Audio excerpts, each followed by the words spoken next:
Paper isn't wealth. We go out and we spend all this time collecting paper so we can buy all these things that break down, all these things that we throw away. Buy a new car.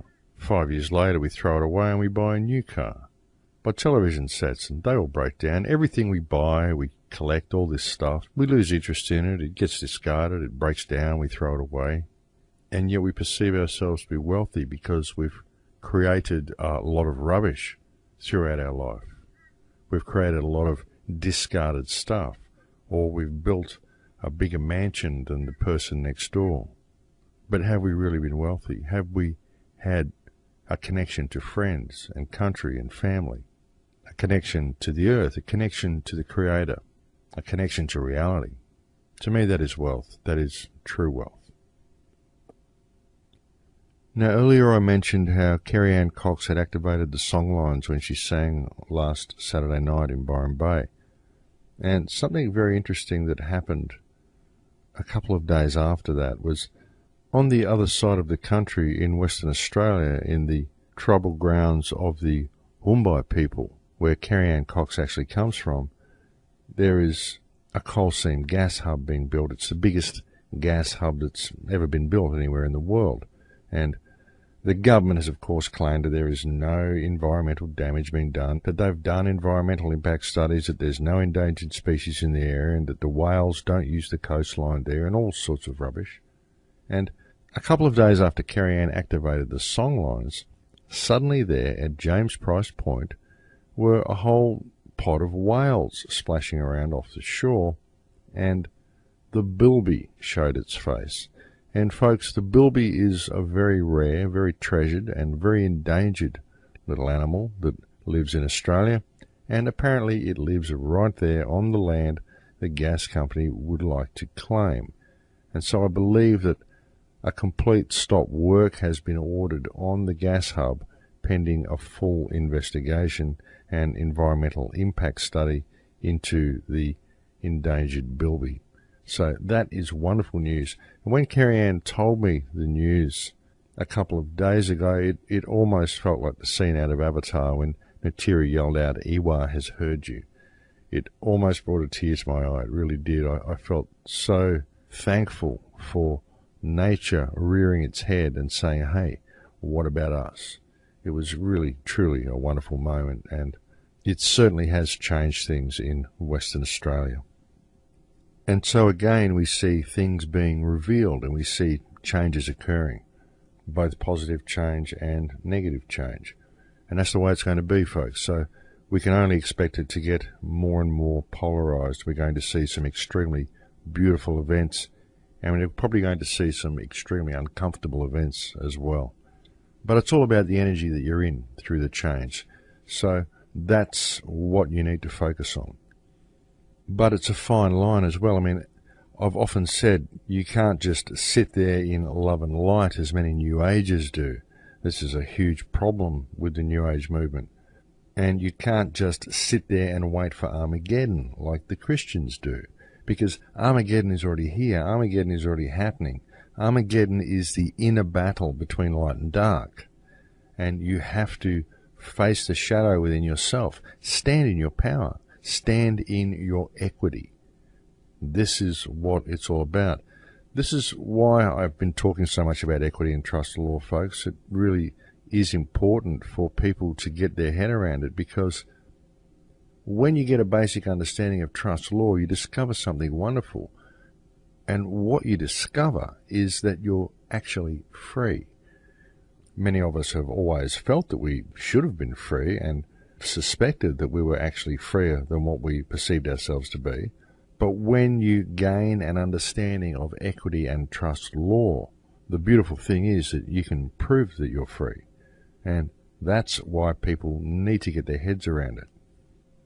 And it might seem a little complicated at first, but it needs to be understood, and I think it's a good thing to bring to people simply because most people are very left-brained. So you can appeal to their left-brained nature with a little bit of simple logic and a basic understanding of equity, and it can just crack that eggshell because you're appealing to their left-brain nature, and you can do it in a very, very logical and very calm way, and you can demonstrate to them that they're actually free. As I mentioned before, it is a system of fear-based mind control, folks, and a lot of that is the system itself. A lot of it is the legal system. But if you realize that the legal system is just a bunch of statutes that don't really apply to you, and that what does apply to you is actually natural law, and that you can follow natural law simply by doing no harm and being of service to the creation, then life becomes a lot easier.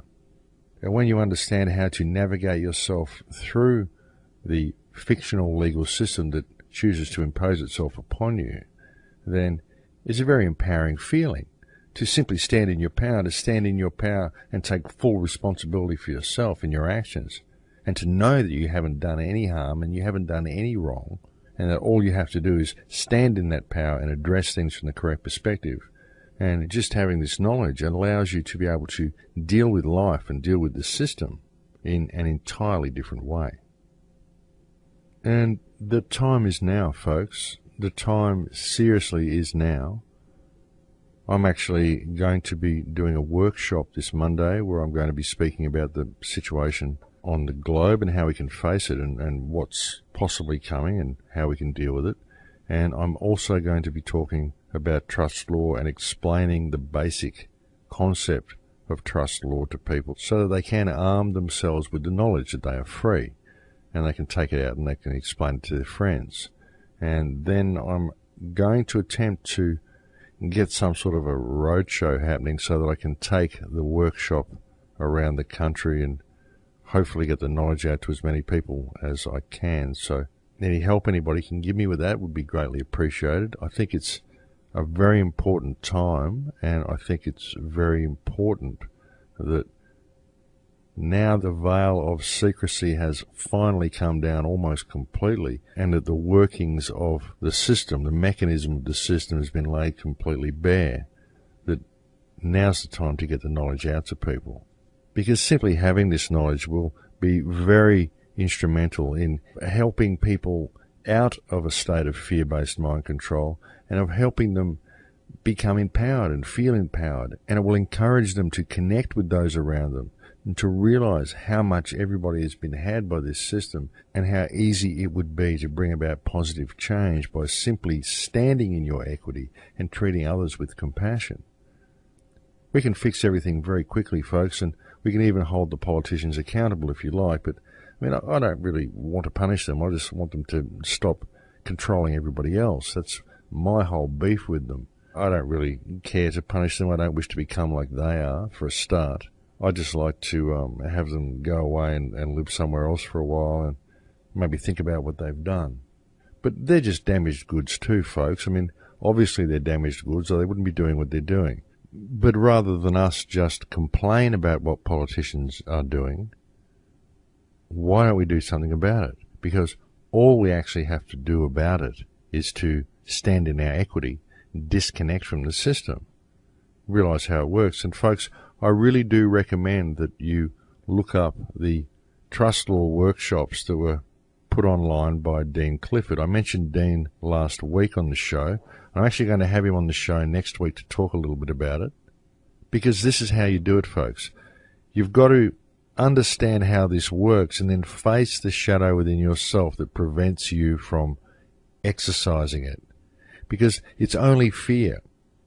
Courtrooms are even designed energetically to put you in a state of fear. You walk in there and there's all these balustrades everywhere and all this stuff and these guys sitting up in desks and men in suits, and it's all a very, very scary place energetically. You walk into a courtroom, it's never like a good time. It's not somewhere that you go for fun. And it certainly doesn't feel like fun as soon as you walk in there. And that's all done by design.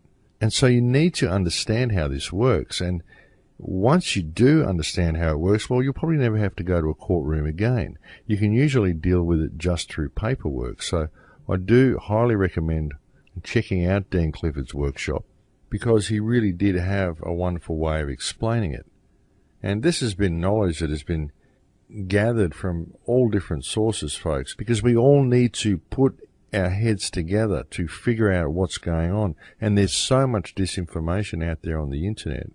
And there's so many people that have tried different avenues, different sovereignty avenues, different constitutional avenues, and different, the free man movement and all this sort of stuff. But very few people have ever managed to really step back and just look at the bigger picture and look at how it actually works. To stand in a place of freedom and know who and what you are, and then figure out why other people are claiming that you're not free.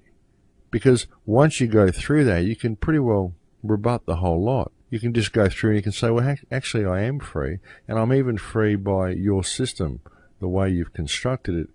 It's just that you've trained me to look at it a different way. And this is what they've done with virtually everybody, folks.